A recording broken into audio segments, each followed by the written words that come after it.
Good afternoon, everyone. Especially to ma'am, good afternoon. This is the Group 1. The history and development of social welfare in the UK. The history of social welfare in the UK had gone through various phases. During the early 1500s, the English government made little effort to address the needs of the poor. Rather, the poor were taken care of by Christians who were undertaking the 7 corporal works of mercy. These were deeds aimed to remove the worries and distress of those in need in accordance with their religious teachings. Number 1. Feed the hungry. Number 2. Give drinks to those thirsty. Number 3. Welcome the strangers. Number 4. Clothe the neck. Number 5. Visit the prisoner. And number 6. Bury the dead. The main formal organization were the church and the monasteries, a place reserved for prayer which may be a chapel, church or temple, or reserved for monks or nuns. The operation of charity made it possible for some poor people to survive if they left the land and came to the cities. However, when the Reformation happened, many people stopped following this Christian practice and the poor began to suffer greatly. The poverty and the begging were the ultimate problems, followed by the punishment was given to those who violated the law. Poverty was one of the most major problems Elizabeth faced during the rule. During the period, the number of unemployed people grew considerably for a range of reasons. However, many people believed that the unemployed were too lazy to find work. There was also only a very limited system of welfare to help those in need.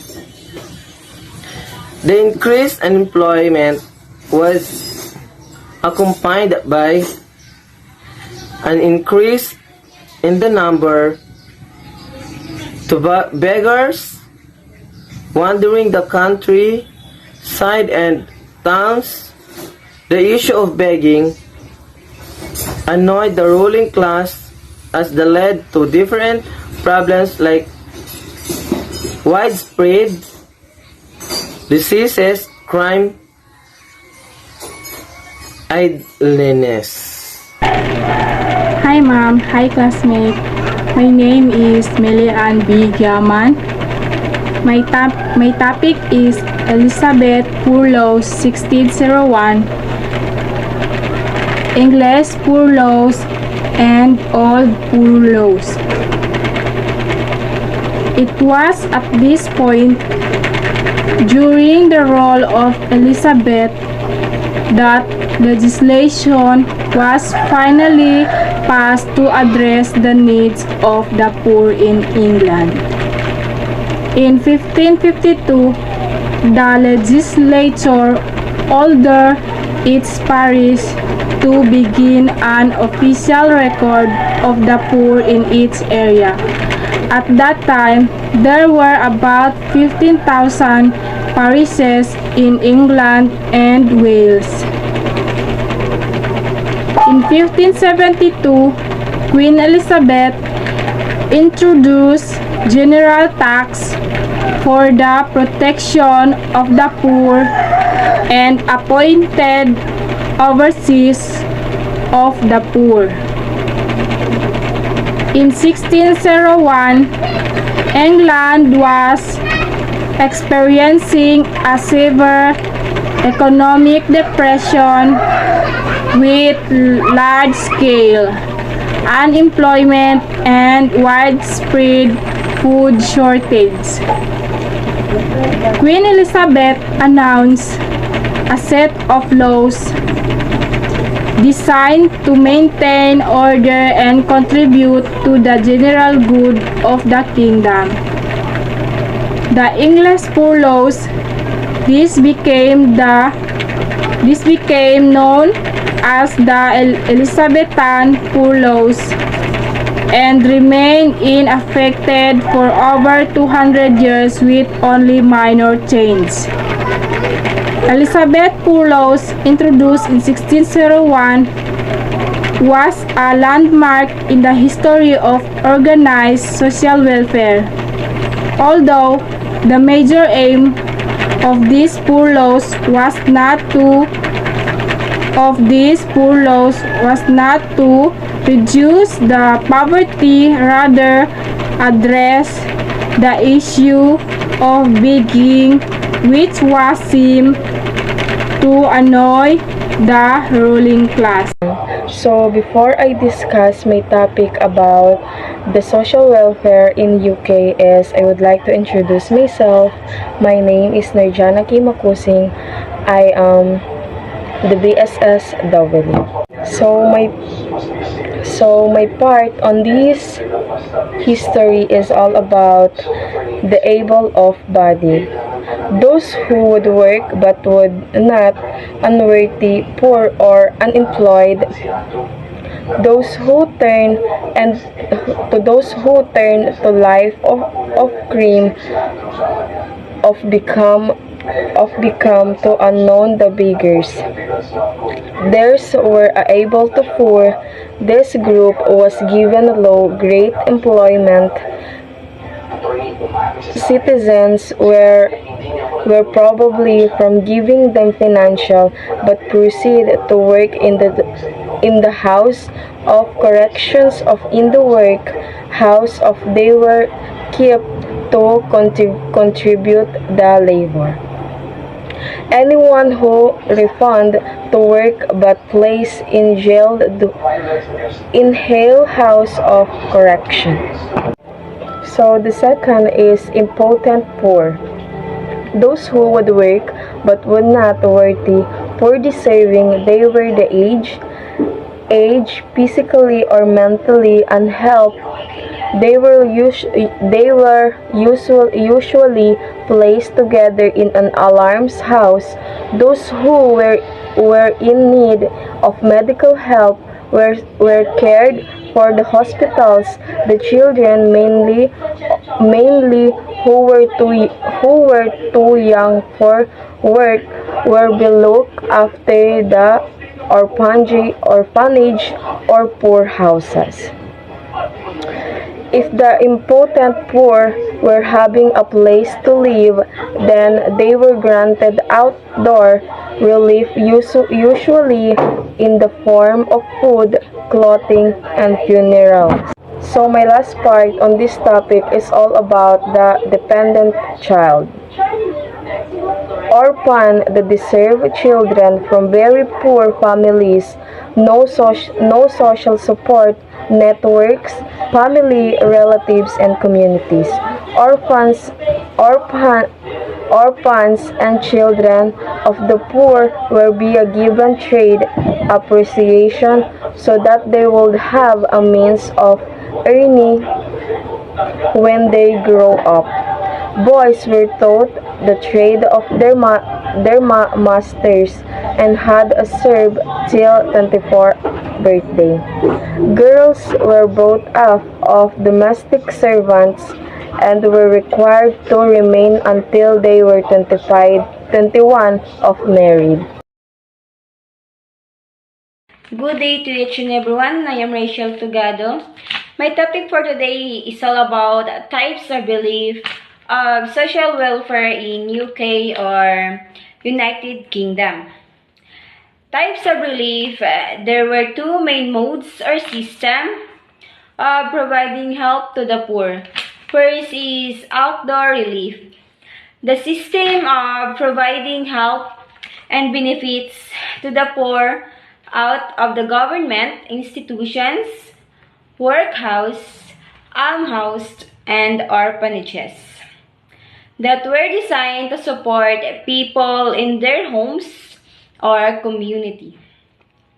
The poor who still resided in their own homes would be live in their own homes. They will be given either financial support, a dolly of money on which to live, or be given non-monetary in-kind relief in the form of clothing, fuel, and food. The second is indoor relief, the assistance to those living in almhouses and poorhouses if they didn't have their own homes. This system required the deserving persons to reside in government institutions in order to get the benefits. The poor would be taken into the local almhouse. The ill will be admitted to the hospital. Orphans were taken into the orphanage. The idle poor will be taken into the poorhouse or workhouse, where they will be set to work. That's all. Thank you. First of all, magpakilala muna ako. My name is Angel K. Binisano. This is my topic. It's all about history of social welfare in UK. My topic or discuss is all about the administration of the four laws. So, ang administration of the four law is ang karapatang maging malaya sa kahirapan ay kinabibilangan. Ang karapatang pantao sa isang sapat na pamantayan ng pamumuhay. Ang karapatang pantao na nagtatrabaho at tamang sahod na nag-aambag sa isang sapat na pamantayan ng pamumuhay. Ang karapatang pantao ay isang malusog at ligtas na kapaligiran. Ang batas ng pagpoprotekta sa karapatan ng mga mahihirap na manggagawa ay tinatawag na Magna Carta of the Poor. Ito ay dineklara na patakaran ng Estado na naglalayang itaas ang antas ng pamumuhay at kalidad ng buhay ng mga mahihirap na manggagawa. Ay bibigyan ng patuloy na mga pagkakataon para sa paglago at pag-unlad. Dapat itong magtibay sa isang nakabatay sa lugar o sektoral at nakatutok sa distribusyon upang maibsan ang kahirapan kung saan ang bawat mahirap ay dapat bigyan ng kapangyarihan upang matugunan ang pinakamababang pangangailangan sa pamamagitan ng pagtutulungan at pamahalaan at ng mga pangunahing sektor. The Poor Laws of 1601 in England assigned of responsibility overseers of the poor for the implementation of the Poor Law. Ang pagtupad sa tungkulin ay isang moral na usapin sapagkat ito ay may kalakip na desisyon at pagpili. Ang isang tayo ay maaaring pumili ng tuparin o hindi tuparin ang kanyang tungkulin, ngunit ang pagsalang-alang ay epekto sa kanyang desisyon. Ang pagpapakita kung ano ang isang tao ay may pagpapahalaga sa maaaring maapektuhan ang kanyang pipiliin. Example po tayo dito sa The Poor Law of 1901 in England assigned of personality overseers of poor for the implementation of the Poor Law. So, ito po yung example niya is ang isang estudyante ay maaaring magdesisyon na hindi pumasok sa eskwelahan upang makipaglaro lamang sa mga kaibigan. Ngunit kung kanyang iisipin, ang mga taong tumutulong upang siya ay makapag-aral ay magkakaroon ng dahilan upang magbago ang kanyang isip. Tungkulin ng isang driver na maging maingat sa kanyang pamamaneho kapag pinapairal niya ang init ng ulo at kawalan ng disiplina, maaaring mapahamak ang kanyang mga sakay na pasahero. This ay may tungkulin na ipagtanggol ang mga naapi at naaagrebyado kung ang pulis ay hindi tutupad sa kanyang tungkulin. Ang mga maralita at ordinaryong mamamayan ay walang malalapitan upang maipaglaban ang kanilang karapatan. Poor is overseers of poor, also known as the collector of the poor and sometimes the distributor. At may mga kakulangan sa katanungan na nasa itaas. Marahil pinatungkulan nito ay ang kahirapan ng daigdig at kung may solusyon ba ang problemang ito. Sa kabilang banda, maaaring tinutukoy rin ang katanungan na ito. Ang mga sanhi ng kahirapan sa daigdig, ilan sa mga tanong ay ang mga sumusunod. Sino ang dapat sisihin? Anong kailangan gawin? Sino ang naapektuhan? May kikinabang ba sa problemang ito? Sino ba ang nagsimula upang masolusyonan? Receive application for person for relief.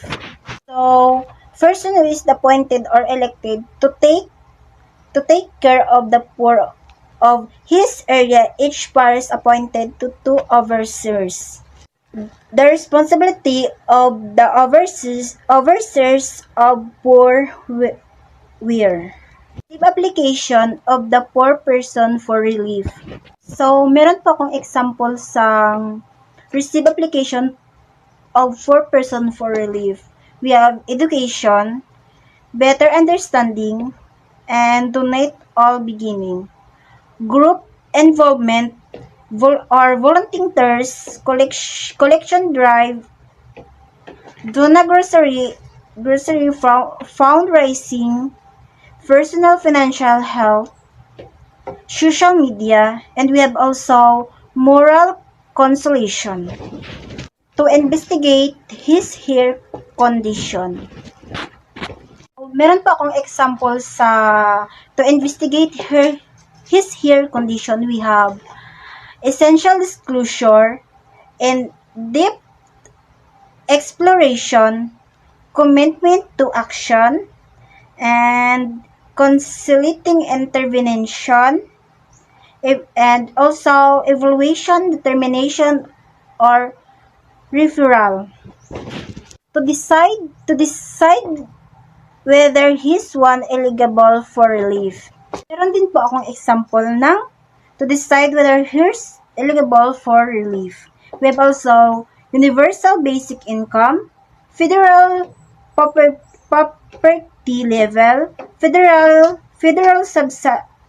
subsidies, medicine, food stamps, children health insurance program. To decide whether of application and his family should be placed in work. Almshouses should be receive outdoor relief. Collect for tax from the community. The almshouse for workhouse were managed by the overseers or the poor. Good day everyone, my name is Patsyame Ofaunalan, member of Group 1. And today, this is some of the parts of topic in social welfare in UK. My topic is all about child labor factory legislation. The workers in the factories were mainly below the age of 10. Many of them were orphans sent into factory employment by the poor laws authorities very far from their home parishes. And dito, ang mga nagtatrabaho sa factory ay kadalasang bababa sa 10 taong gulang ang edad. Ang karamihan sa kanila ay ulila na at pinapasok sa factory employment by the poor laws authorities na malayo sa mga bahay-bahay. And 1800s, some 2,000 children's orphans deserted were employed in cotton mills as chief laborers. In the next decade, as fifth of workers in the cotton industry were children under the age of 13. And dito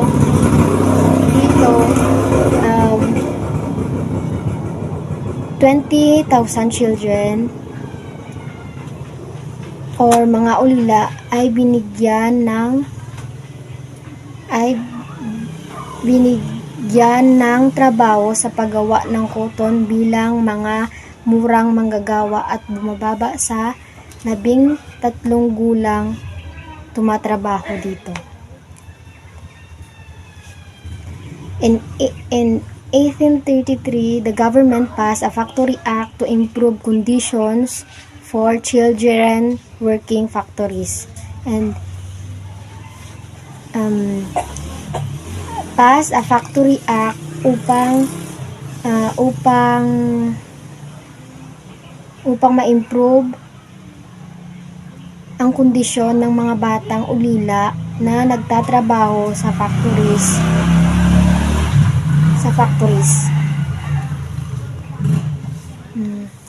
Young children were working very long hours in workplaces where conditions were often terrible. At dito naman is yung mga batang nagtatrabaho ng matagal na oras sa kanilang tinatrabahuhan ay kadalasang nakakapagod. The Basic Act was as follows: no child workers under 9 years of age. Children of 9 to 13 years to work no more than 9 hours a day. Children of 13 to 18 years to work no more than 12 hours a day. Children are not to work at night. 2 hours schooling each day of children. For factory inspection to be placed to make sure the laws are in action. My name is Marmar A. Bakal. The Poor Law Amendment Act 1834, New Poor Law. In 1832, the government appointed a royal commission to investigate the workings of the poor laws and make recommendation for improvement. The commission report and recommendation were published in 1834. And soon after that, the Poor Law Amendment Act was passed by the Parliament.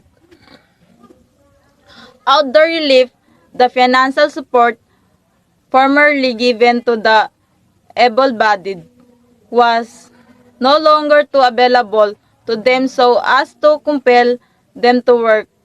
Outdoor relief was widely available to the sick and elderly. Now, if people wanted help, they had to go into a workhouse to get it people. Bread and watery soap. Conditions were made so terrible that only those people who desperately needed help would go there. The poor were given clothes and food in the workhouse in exchange for several hours of manual labor each day. Families were split up inside the workhouse. Hi ma'am, before I'm starting to discuss my topic about social welfare in UK. So, magpapakilala po muna ako. I'm Almida D. Maulana. So, this is my topic or part about the social welfare in UK. Liberal reforms 1906 to 1914. Some researchers conducted a study to find out the causes of poverty. They discovered that the causes were low pay, unemployment, large families, illness, and old age, not laziness. The effects of poverty were damaging to society, the health problems due to malnutrition, weak and sick children, crime, and etc. So, nagkandak sila ng studies about sa nangyayari sa kanilang society about sa poverty. So, they discover na ang dahilan ng poverty is ang mga taong walang trabaho tsaka yung pamilyang palaki ng palaki. So, parang nada-down or mas naaano sila sa poverty or sa kahirapan. The Liberal government in the UK or United Kingdom in 1906 to 1914 is often cited as an example of a government that brought about reform and introduced positive and changes that really improved people's lives. In 1906 to 1914, the Liberal government passed reforms to help reduce poverty. Basic social welfare service had been created which greatly improved the conditions to poorer people in British society.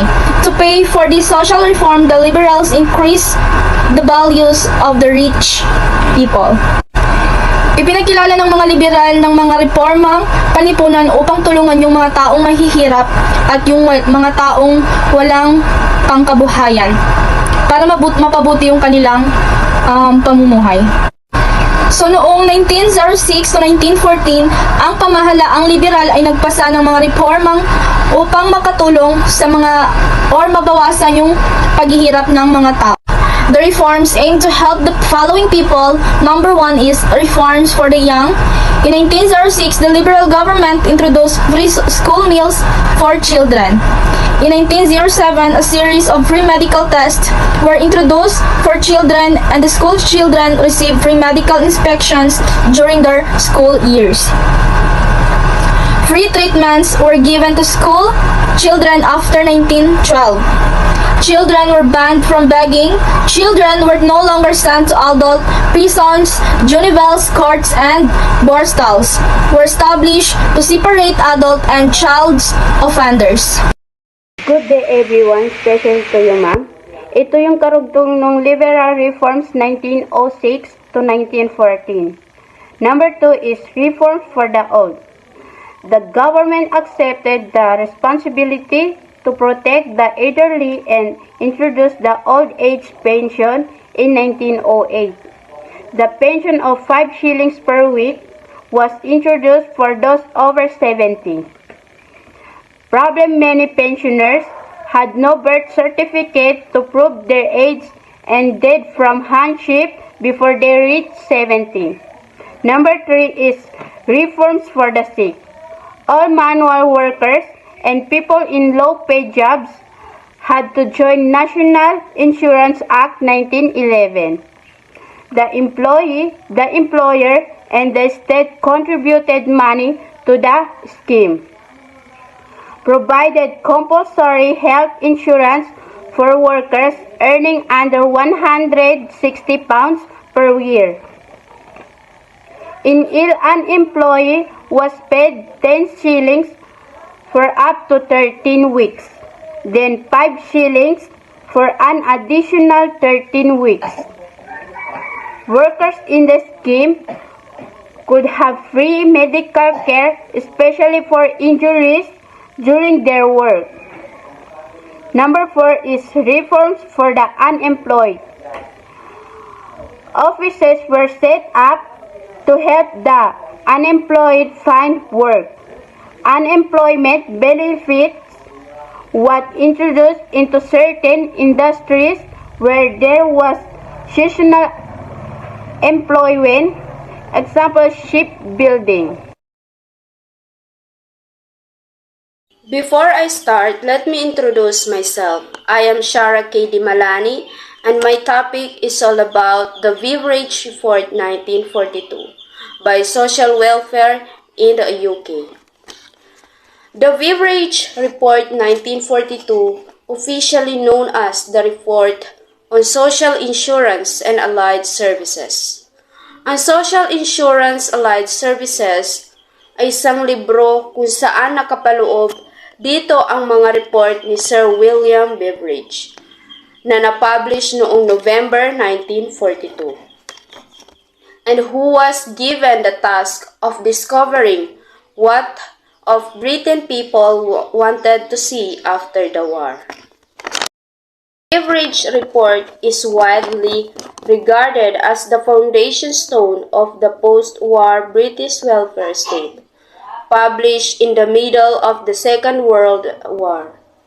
It was seen by many throughout the world as the origin of a new system, the welfare state, to plan a successful strategy for dealing with the problems of large-scale unemployment, inability to afford health care, and poverty and sickness, widowhood, and old age.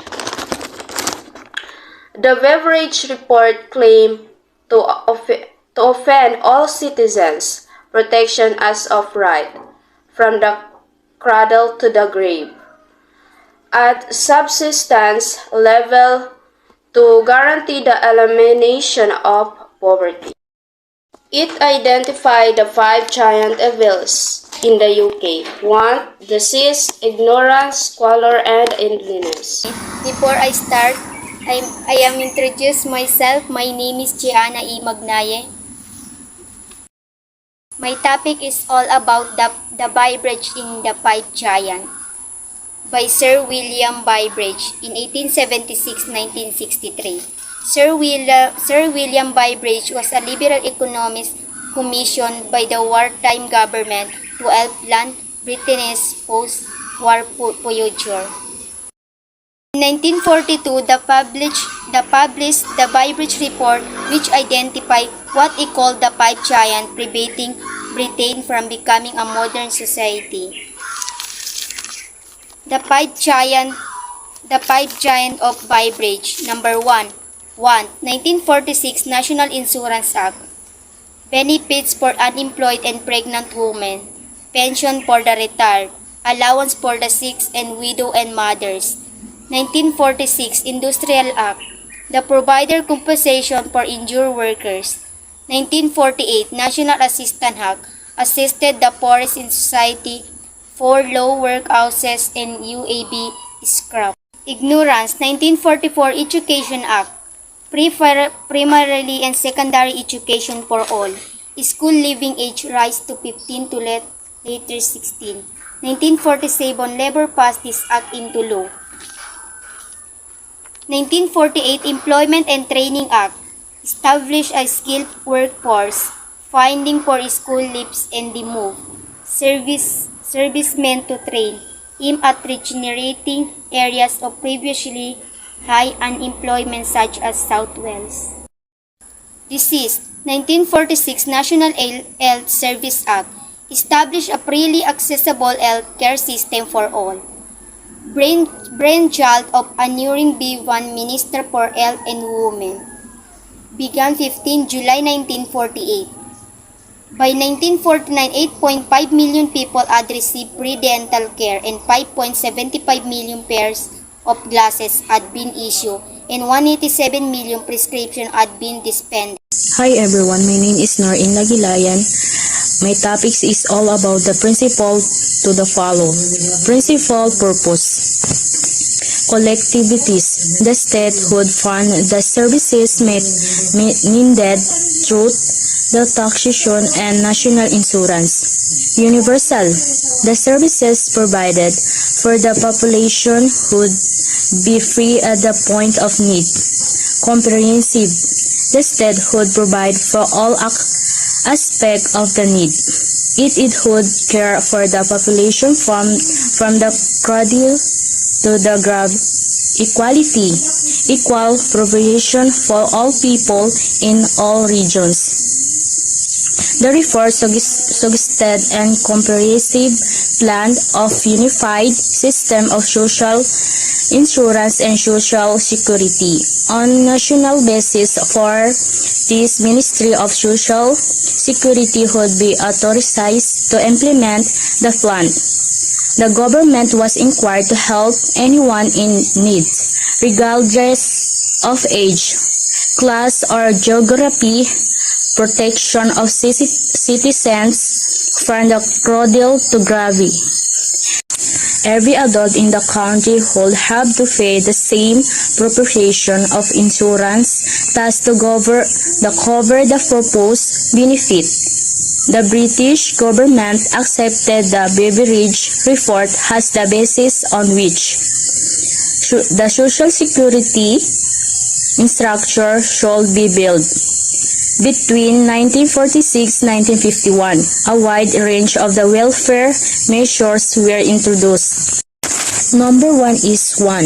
Introduce My Family Allowance 1945 that were paid for each child in the family, and 5 shillings a week per child paid to the mother. Number 2, ignorance. Education Act 1944, there was to be free education for all of the age of 15, and based on the student ability at 11 exam, they were either give academic or vocational education. In education, the biggest problem was shortage of schools because of the food booming. By 1950, almost 1,176 schools, mostly primaries, were built, few technical schools and built. Number 3 is squalor. Responsibility for housing was given to Ministry of Health. The Town and the County Planning Act 1947 give a council more power to buy land and redevelop areas, and 12 new towns were planned, and good quality housing and good environment with shop and leisure facilities. My name is Dahera Kalimki. Number 4. Eaglines by 1946. Unemployment was only 2.5%. This is called by due to the post-war boom. Labor levied, the state should take over industry and run them for the benefits of the people. Bank of the England Civil Aviation Coal Communication Transport Electricity, gas, iron and steel were all nationalized. The government owned 20% of their gain. Industry. Number 5,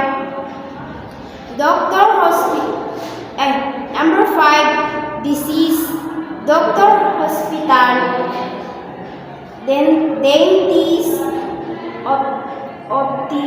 optician, ambulance, midwife, and health visitors were available free to everybody and every British citizen could receive medical, dental, and optical service free of charge.